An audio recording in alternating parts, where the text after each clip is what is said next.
afternoon, everybody. This is Marty from Dog's Blog in the noontime report of the morning session of Frank Carson et al. Trial on December 5th, 2018. The morning session started with the judge was on the bench around 9:15, jury not up yet. The DA wanted to use a July 9th of 2012 wiretap that was not previously approved for this case, but was used in Eddie Quintanar's preliminary hearing. It shows a connection and relationship, she says, to the Outlaws, and she's talking about the concealed carry permit assistance, and that Quintanar was providing in the tractors and conversations, and something around in regards to Ted Nichols, and I didn't really understand what that was all about. But they had talked about some trackers and stuff.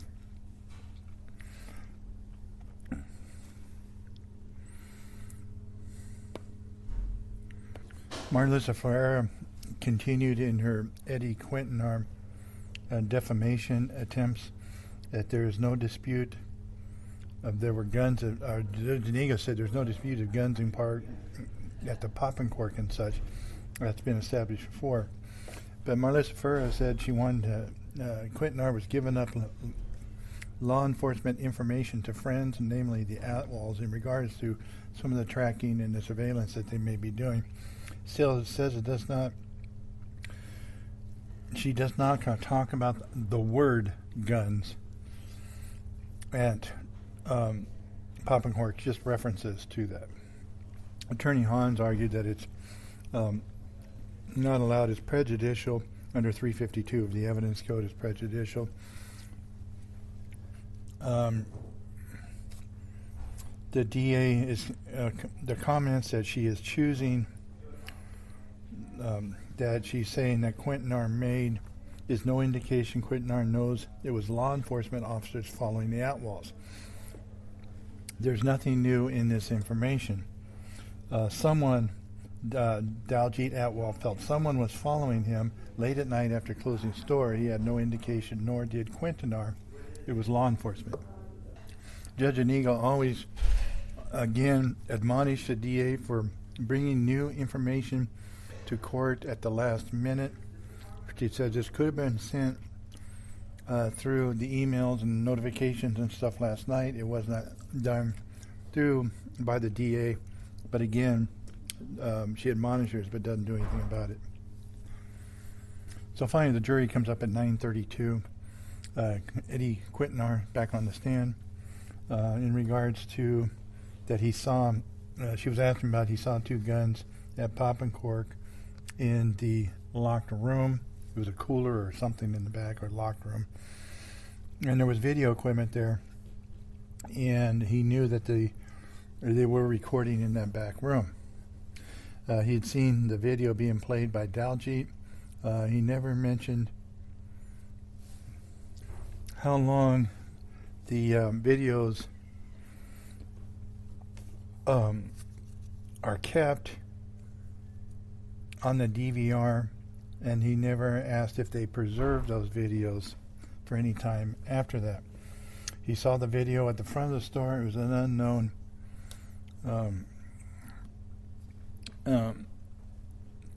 date that it happened, but he did see the video. They played him the video of there was an altercation in the parking lot. It wasn't the alleged Corey Kaufman altercation. This was a separate one.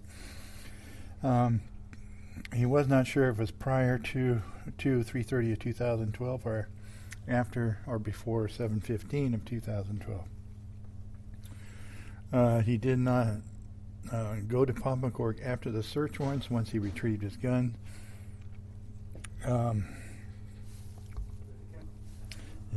They were showing a video on a monitor in the front of the store. And Robert Woody was also watching the video. She went into a few more questions in regards to this video. There was objection. There went to be a long sidebar. They talked about this for quite a while up at the sidebar. When she came back, she asked Quintanar if Robert Woody was at the store working, knew that Robert Woody was an employee at the store. Marliska asked him if he knew that Robert Woody was getting paid. He said the Outlaws never knew him. He knew that Robert Woody was there all the time. He assumed that he was working at the store, but they never told him about how he got paid. He said Robert Woody was there about 20 times when he was there. Sometimes Robert Woody would be in the back room stocking or doing other things around the store. Robert Woody was an acquaintance of his at best. She asked him if he observed Daljeet Otwal making threats towards Robert Woody or treating Robert. And Eddie Quintanar always said that Robert Woody was treated with respect by both Atwal brothers at all times. He was a workout partner for Daljeet, and they joked and called each other names. Robert Woody did get yelled at a few times because he was constantly late coming to work. Robert Woody's nickname was 5-0 because the first time he met him, he had a police hat on. And he said, she asked him if it was because it was 5150 for being crazy. He said no, it was 5-0 because of that police hat. He said the Daljeet Otwal always showed respect to Robert Woody. But he did blame Robert Woody somewhat for some of the activities going on in the search warrant. He saw Robert Woody at the store after the search warrant, but not for very long. He went to the store after the search warrant, he said maybe about 10 times. He knew Robert Woody went to Washington. That was all I was asked about that, whatever that meant. Know that Robert Woody's teeth were getting fixed. He knew about that. The Atwals had talked about it, but he did not recall when exactly they talked about his teeth because apparently it was a real serious issue with Robert Woody. He had pus in his mouth and stuff. He saw Robert Woody with the fixed teeth at the store maybe 5 times. He did not talk to the Atwals about where, why, the details of fixing his teeth. I did not recall when those conversations were to have anyway. He did not recall finding out Robert Woody was at the store anymore. Chai Gohil was requesting to approach. Apparently he had some type of issue there. A judge would not allow it. Just wanted them to continue on. He says there was a conversation with Daljeet Otwal on the phone about detectives being there, and recalls it was private investigators is what he thought they were talking about. He was reading the transcript to refresh. Atwal's conversation still, he did not recall really the conversations that well, and he wanted to hear the recording of the interview itself. So the jury was sent out at 10:01. He played the recording. It was a short recording, maybe 10 minutes of a conversation. Then they went into all these other things during this time that the jury was out.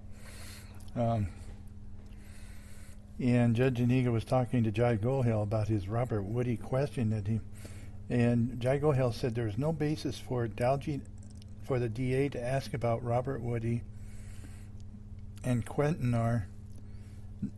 She had asked if she knew that he asked a question if he'd seen Woody or anything, and she knows full well that Robert Woody was in custody, and he's saying that's an inappropriate question. He's just asked if he had talked to him. Of course he hadn't to talk to him. He was in custody. Marlissa Ferrer this is Jai Gohil arguing that Marlissa Ferrer was trying to make it look like the Atwals were trying to ask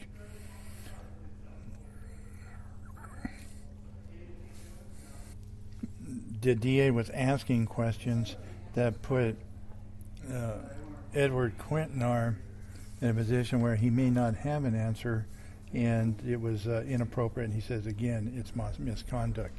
This is an ongoing thing with Marlissa Ferreira. Marlissa Ferreira argued this is a substance issue, and there is no substance in the issue in Jai Gohil's argument. There is good faith basis to know when Q talked to Robert Woody.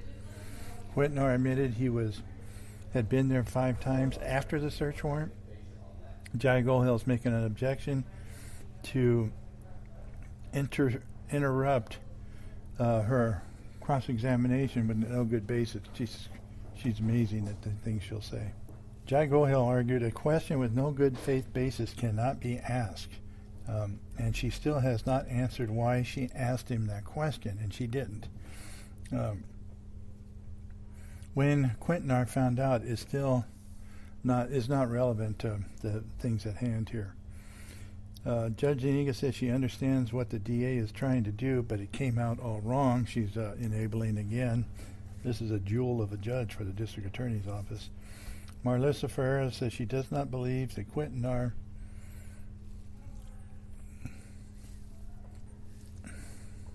didn't know about the investigation and I was aware, and she says he also knew about the Robert Woody involvement. Quintanar told Daljit Outlaw to get rid of Robert Woody. He was a liability. Judge Aniga again says she gets what she is doing, but it is up to the jury to decide some of these things if he is truthful or not. The question had no foundation in a substance objection. Unknown altercation. Attorney Harns was arguing there was an unknown altercation between Daljit Atwal, Robert Woody, and a known subject, and this wasn't the alleged Corey Compton altercation. They kept insisting that it was Robert Woody that had instigated this thing, but it was not clear. And asked the DA to show where she heard about the fight because he cannot find it anywhere in the records. They brought Quintanar back on the stand without the jury in the room yet. And he listened to the wiretap recording with Daljit Atwal.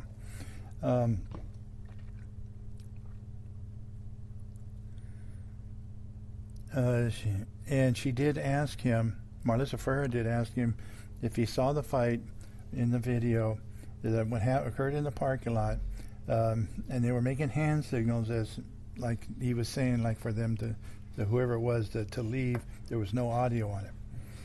Robert Woody there also evicted the person, and the guy ended up swinging on Daljit, and Robert Woody tackled and fights with that person, and the person eventually left. When Quintanar was viewing this video, Marlissa Ferreira says he was on duty and asked the person, and then Quintanar had asked them if they were going to call Turlock Police Department, or he could do it for them if they wanted to, but he never left any type of contact information for Turlock PD to make contact with him because he observed it.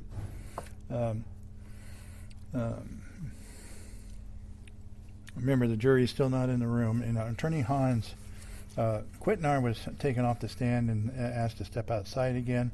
Hans says a witness has said he viewed the video, and now the last questions that Marlissa Ferreira asked are totally not appropriate.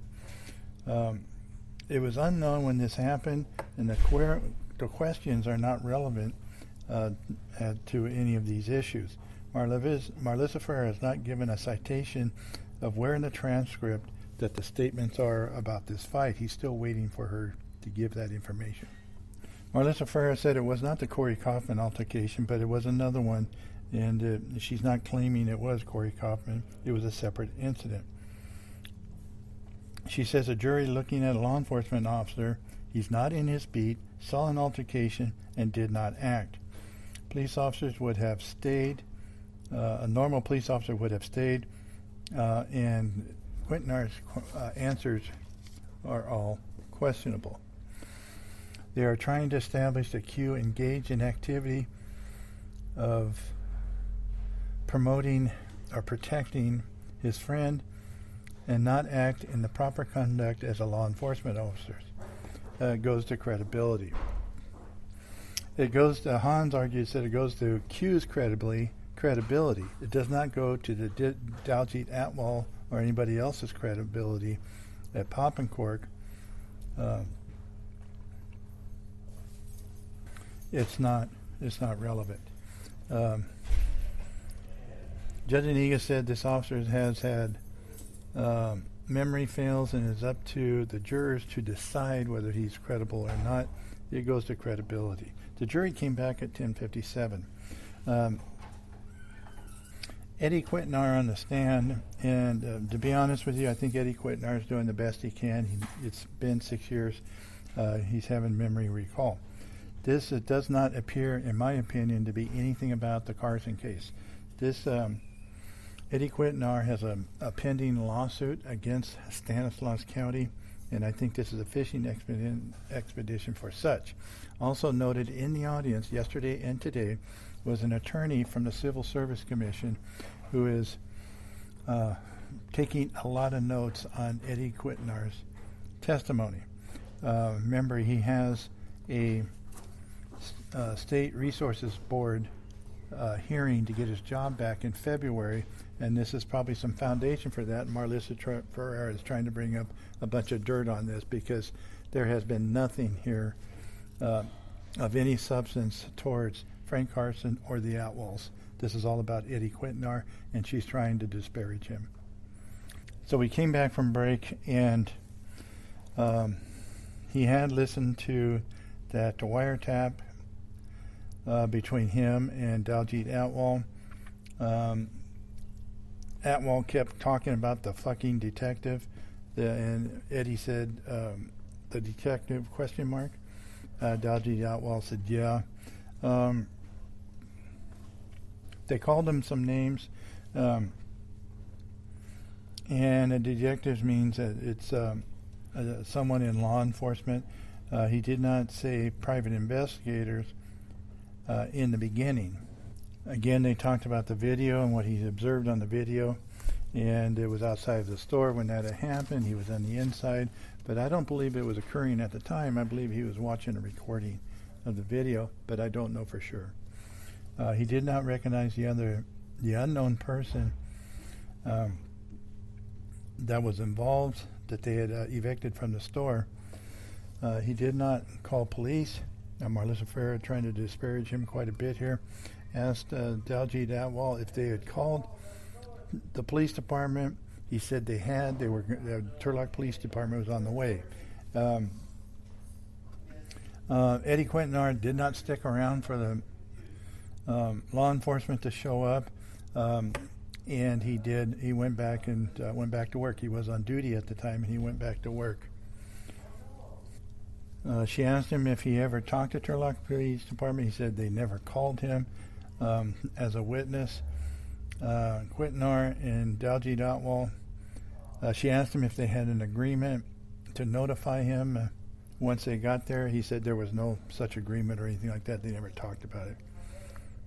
He says he last talked to Daljeet Atwal in October of 2012 and said there was a call later on Super Bowl Sunday, and he said he kept it brief. They were just asking him how he was going. I think it was from Daljeet Atwal, but he finally cut it off, and he said he couldn't talk. He said he went to the Modesto office of the CHP in 2014. He was transferred up there in October of 2012. She asked him what they talked about. He did not recall. After the search warrant, there was no conversations.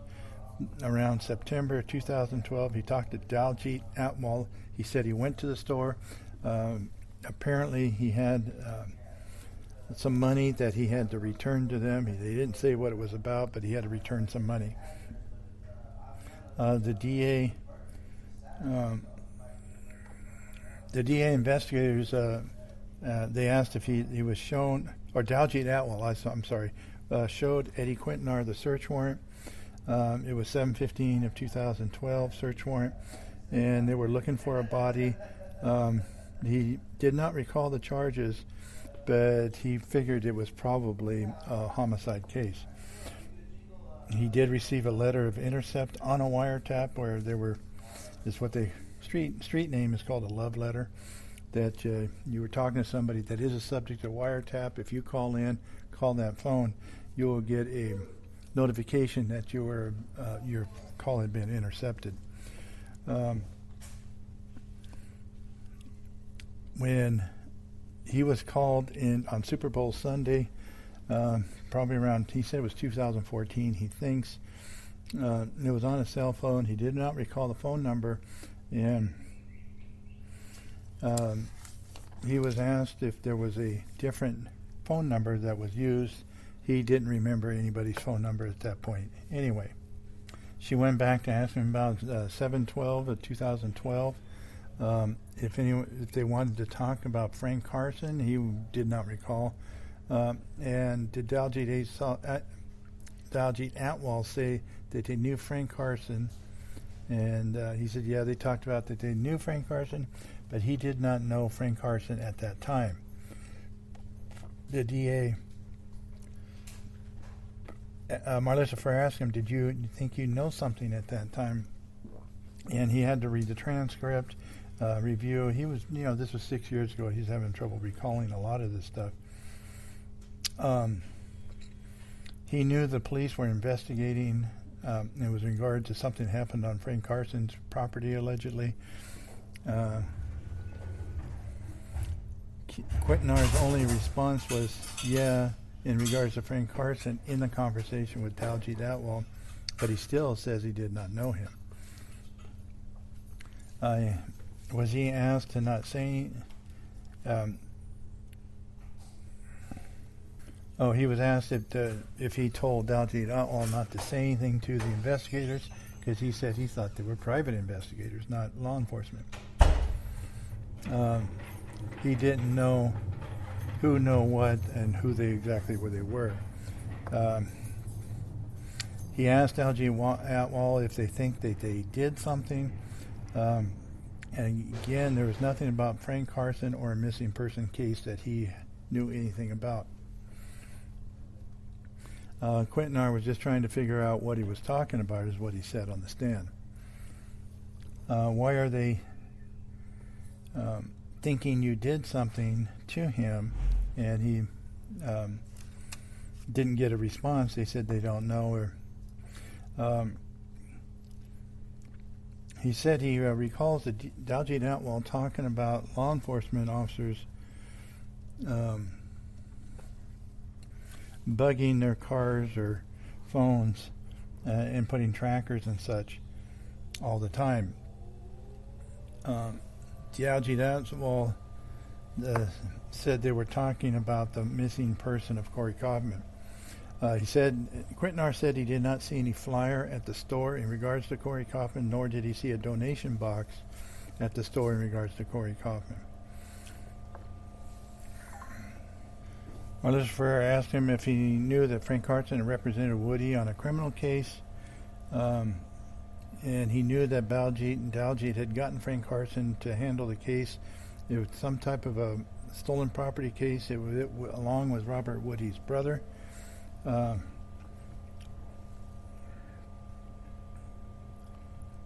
She asked him if he told Kurt Bunch that he talks to Daljeet Atwal every day. And he said, yeah, but he hardly ever talked to Woody, never talked to him on the phone. He does not recall when Robert Woody went to jail. He did tell Walter Wells not to associate with the Atwals after the search warrant, as to he was given orders by CHB Command around, it was 10/24 of 2012 that the orders were giving that they stayed away from Poppencork. As a senior officer and Walter Wells' graveyard partner, he advised him to stay away from Poppencork. She asked him if he told Kurt Bunch on 3/24 of 15 during that interview he would not.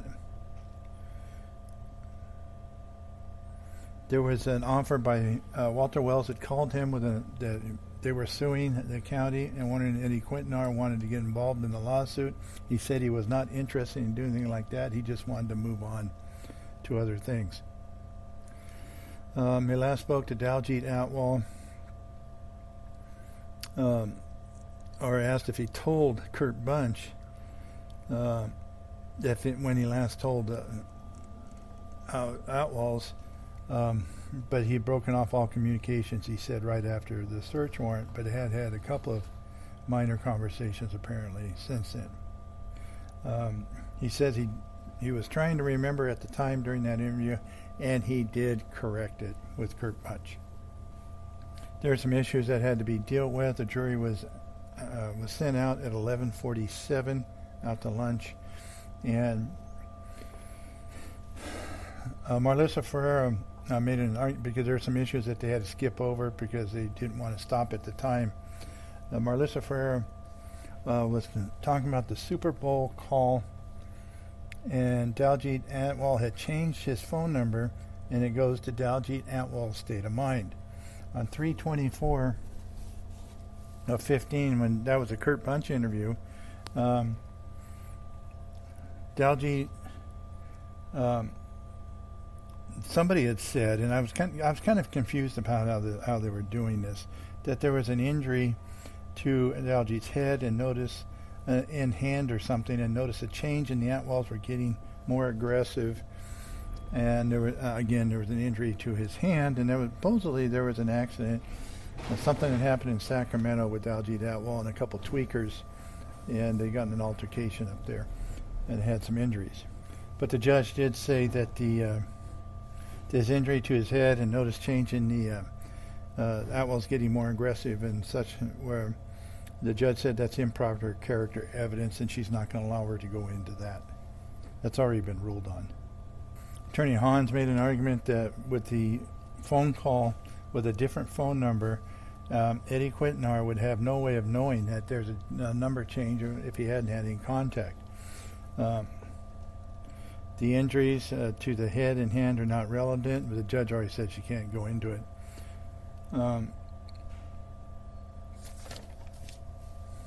In addition, Robert Woody never said, and he was asked, there was no injuries to either Atwal after the altercation on the Carson property with Corey Kaufman. He said it's misleading, it's not relevant. Jai Gohill argued the phone issue is moot as evidence already. The injuries are unknown, and there's no specific information when or how the injuries were sustained. This witness has no knowledge of that, and it doesn't need to be brought up. It's irrelevant and misleading. Marlissa Ferreira argued they only wanted the injury she said no specific info. It was just in regards to when and where. It's just something that she's throwing out there, and she's seeing what's sticking to the wall sometimes is all she does.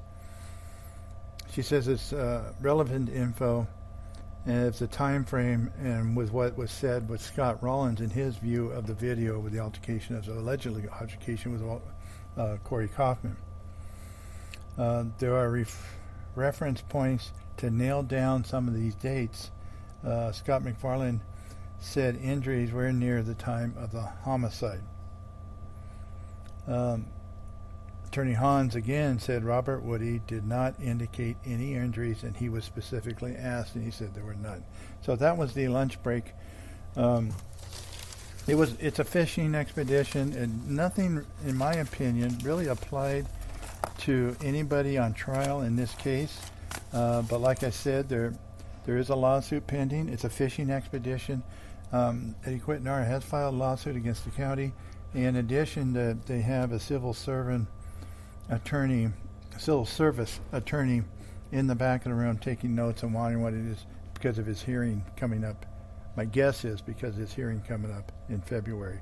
So we'll be back at 1:30 this afternoon.